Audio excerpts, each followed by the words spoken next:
Hi friends, welcome to a new lesson. मैं हूं आकाश और आप देख रहे हो लर्न एक्स, जहां आप सीखते हो इंग्लिश थ्रू हिंदी। दोस्तों, मुझे एक बात बताइए, आप जब भी कोई चीज के बारे में सोचते हो तो कौन सी लैंग्वेज में सोचते हो? हिंदी, पंजाबी, उर्दू, मराठी, गुजराती? आप उसी लैंग्वेज में सोचते हो जो आप घर पर बोलते हो, या आपने बचपन से जो लैंग्वेज सीखी है आप उसी में सोचते हो। इन शॉर्ट, आप आपकी मदर टंग में सोचते हो। और जब बारी आती है इंग्लिश में बातचीत करने की, आप उन्हीं सेंटेंसेस को इंग्लिश में ट्रांसलेट करके बात करने की कोशिश करते हो। सही कहा मैंने। अब जब आप इन सेंटेंसेस को आपकी मदर टंग से इंग्लिश में ट्रांसलेट करते हो ना, तो बहुत सारी प्रॉब्लम्स आती है। सबसे पहला तो बहुत टाइम लगता है, आप आधी चीजें तो भूल जाते हो।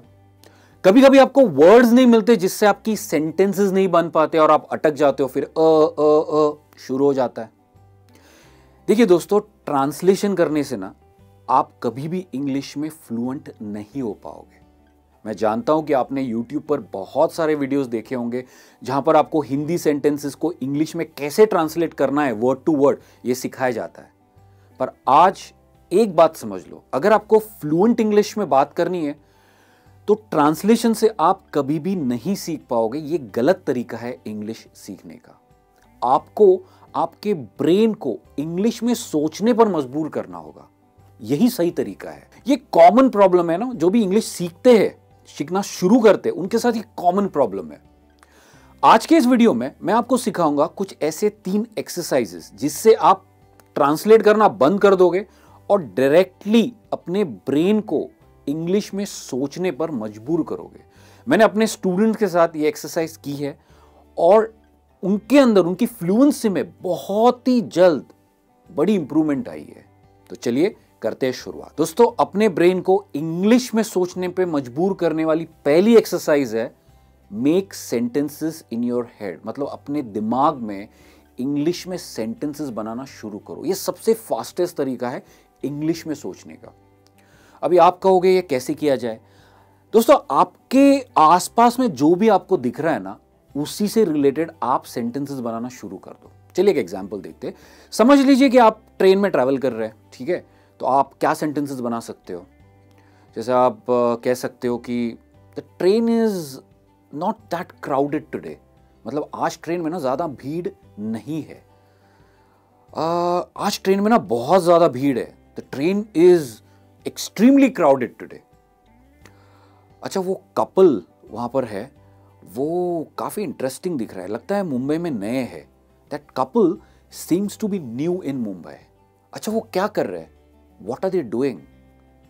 अच्छा, मेरे हिसाब से वो मुंबई में अलग अलग जगह घूमने का प्लानिंग कर रहे हैं। They are planning to see places in Mumbai. अरे यार, बहुत देर से खड़ा हूं, कब सीट मिलेगी मुझे? When will I get a seat? तो इस तरह से आपके आसपास जो भी आपको दिख रहा है उससे आप सेंटेंसेस बनाना शुरू करो और उन सेंटेंसेस को आप इंग्लिश में बनाना शुरू करो। हो सकता है कि शुरू में आप आपकी मदर टंग में सोचे और फिर आप उसे ट्रांसलेट करें, दैट इज ओके, वो शुरू के लिए।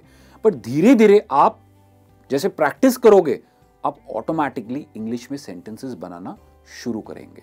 चलिए एक और एग्जाम्पल देखते हैं। आपको ट्रेन में बैठने के लिए सीट मिल गई। अब ये बोलते हो, यार उस स्टूडेंट को देखो, लुक एट दैट स्टूडेंट, वो किताब पढ़ रहा है, he is reading a book. शायद ना उसकी एग्जाम है, possibly he has an exam. वैसे उसने जो टी शर्ट पहनी है ना, वो काफी अच्छी है, he is wearing a nice T shirt. तो राइट दोस्तों, तो ये सेंटेंसेस आपको ना इंग्लिश में सोचने हैं दिमाग के अंदर। हो सकता है कि आप थोड़ा सा टूटा फूटा सेंटेंसेस बनाओ, पर आपका मेन गोल क्या है कि आप आपके ब्रेन को इंग्लिश में सोचने पे मजबूर करो। आप ये कहीं भी कर सकते हो। जैसे आप घर पे बोर हो रहे हो तो घर बैठे आप सेंटेंसेस बना सकते हो। अगर आप डॉक्टर के क्लिनिक में बैठे हो तो आसपास आपको जो दिख रहा है उससे रिलेटेड आप सेंटेंसेस बना सकते हो। तो ये फास्टेस्ट तरीका है अपने ब्रेन को इंग्लिश में सोचने पर मजबूर करने के लिए। दोस्तों, दूसरी एक्सरसाइज है practice conversation sentences for situations. मतलब सिचुएशंस के हिसाब से कॉन्वर्सेशन से रिलेटेड सेंटेंसेस बनाना सीखो। जैसे सोचिए कि आपका एक कॉन्वर्सेशन आने वाला है, कल आने वाला है, राइट? तो उसके सेंटेंसेस आप एडवांस में बनाओ। समझ लीजिए कि कल आपकी एक मीटिंग है ऑफिस के अंदर, ठीक है, और उस मीटिंग में सेल्स के बारे में बात होने वाली है, तो आप कुछ ऐसे सेंटेंसेस बना सकते हो, ठीक है। I strongly believe reducing prices would help us improve sales. मेरे हिसाब से अगर हमने हमारे प्रोडक्ट की प्राइजेस कम कर दी तो हमारे सेल्स काफी इंप्रूव होंगे, तो आप ये सेंटेंस कल यूज कर सकते हो। समझ लीजिए कि आपका एक कॉलीग है राहुल, जो आपको हमेशा टोकता है बीच में, राइट? तो आप उससे कह सकते हो, please hold on Rahul, let me finish first. मतलब आप कह रहे हो कि राहुल थोड़ा रुक जाओ, मुझे पहले अपनी बात कंप्लीट करने दो। तो कल अगर राहुल आपको टोके तो आप ये सेंटेंस यूज कर सकते हो। तो इसी तरह से आप आने वाले जो कॉन्वर्सेशन है आपके, उसके लिए सेंटेंसेस बना सकते हो, उन्हें आप लिख भी सकते हो ताकि आप बाद में उसको रिव्यू कर सकते हो। देखिए, डिफरेंट सिचुएशंस के हिसाब से अगर आप पहले से प्रिपेयर्ड हो, कुछ सेंटेंसेस अगर आपको पहले से मालूम है, तो जिस टाइम पर आपको बात करनी है या कॉन्वर्सेशन करना है, उस वक्त पर आपको ज्यादा सोचने की जरूरत नहीं है। और ये प्रैक्टिस है ना, आपको रेगुलरली करनी है। क्या होता है, इनिशियली आपको लगेगा, थोड़ा सा डिफिकल्ट लगेगा, पर धीरे धीरे धीरे इसकी हैबिट हो जाती है। और अगर आप रेगुलरली ये प्रैक्टिस करेंगे तो over a period of time आपके पास काफी सारे सेंटेंसेस होंगे जिनके लिए आपको सोचने की जरूरत नहीं है, आप तुरंत उन सेंटेंसेस का यूज कर सकते हैं। दोस्तों, आज की हमारी आखिरी और तीसरी एक्सरसाइज है रिवाइज योर डे। दोस्तों, रिवाइज का मतलब क्या होता है?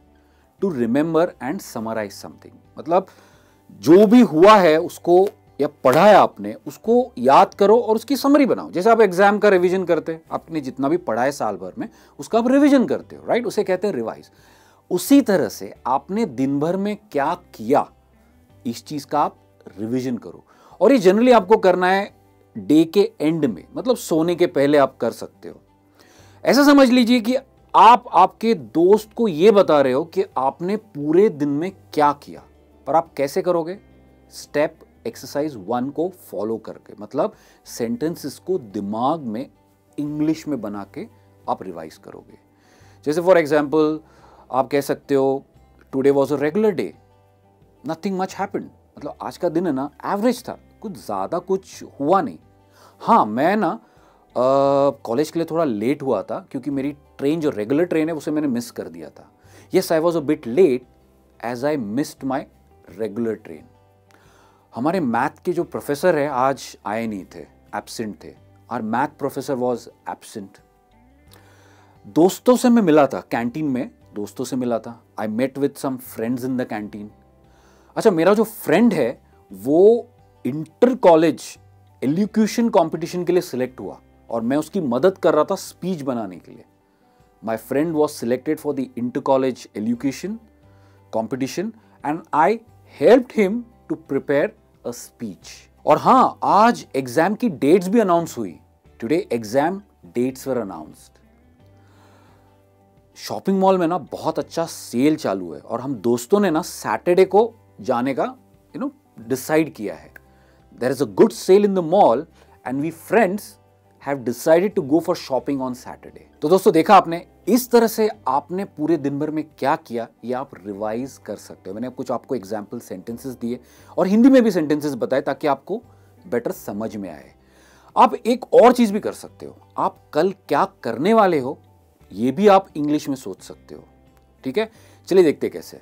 जैसे समझ लीजिए कि कल आपको बैंक जाना है अपने डैडी का चेक डिपॉजिट करने के लिए, तो आप कहोगे, tomorrow I have to go to the bank to deposit my dad's check.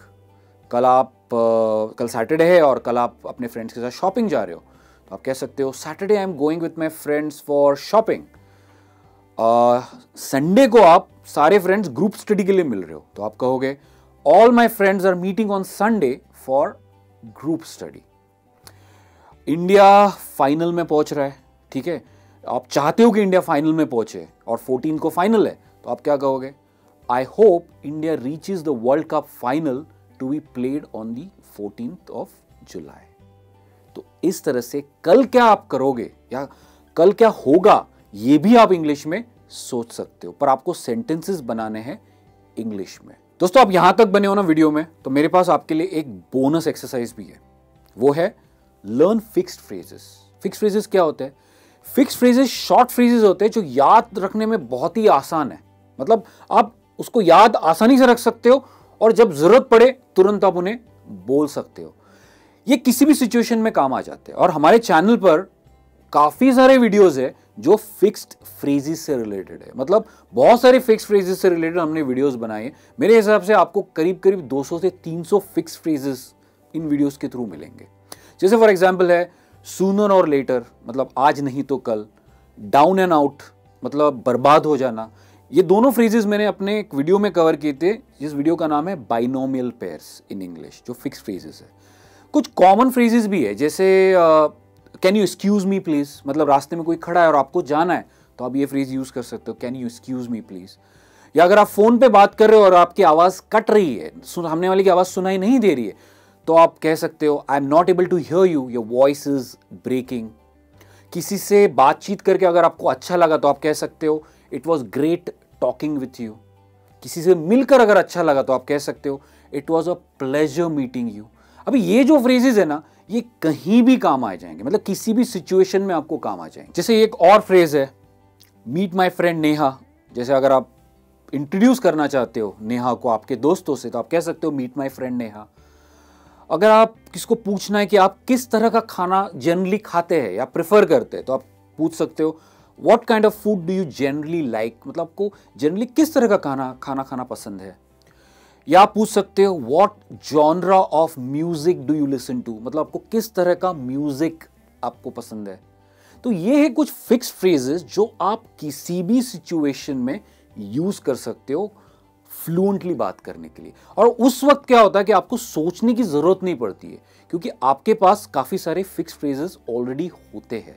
तो जो अटकना होता है ये धीरे धीरे धीरे धीरे बंद हो जाएगा अगर आप बहुत सारे फ्रेजेस रेगुलरली याद करना शुरू करेंगे। तो दोस्तों ये था आज का लेसन, जहां पर आपने सीखा कि अपने ब्रेन को इंग्लिश में सोचने पर कैसे मजबूर करना है। क्योंकि अगर आपको इंग्लिश में फ्लुएंट होना है तो आपको इंग्लिश में सोचना ही होगा। ट्रांसलेशन से आप इंग्लिश में फ्लुएंट नहीं हो पाओगे। दोस्तों यहां तक बने हो तो वीडियो को जरूर लाइक कीजिए, चैनल को सब्सक्राइब कीजिए और बेल आइकन दबाइए ताकि आपको आने वाले सारे वीडियोस की नोटिफिकेशंस मिलती रहे। मैं जल्द मिलूंगा आपको एक नए लेसन के साथ। तब तक keep learning English, keep practising English and take care.